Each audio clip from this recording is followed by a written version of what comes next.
Changing fashions. Fashion is many things. It can be beautiful. It can be fun. And sometimes, well, it's just a bit strange. Fashion has changed constantly throughout history.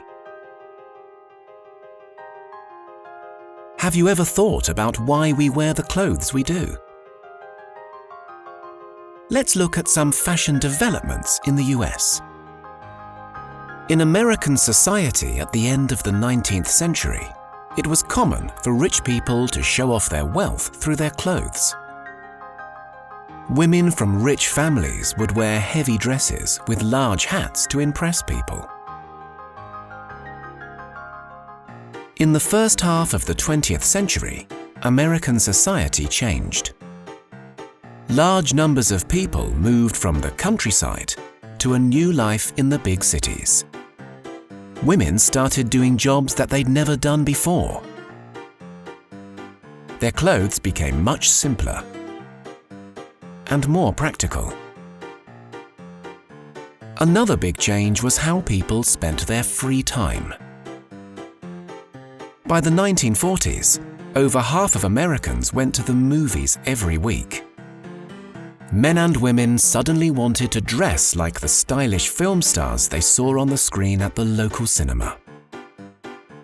Before the 1960s, most Americans left school and got married while they were still young.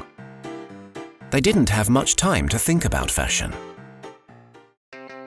But in the 60s, young people began to study for longer and get married later. They listened to different kinds of music and dressed to show their personality in colorful clothes with daring patterns.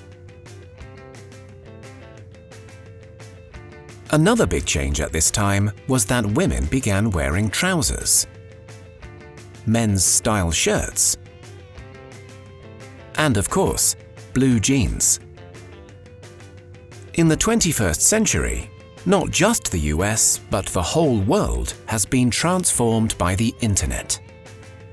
We can easily research fashion from different eras and cultures online, and we can pick and choose the clothes which suit us best. Does this mean that the link between what we wear and the society we live in is not as strong as it used to be? How would you describe today's fashion? And what does it tell us about the way we live our lives?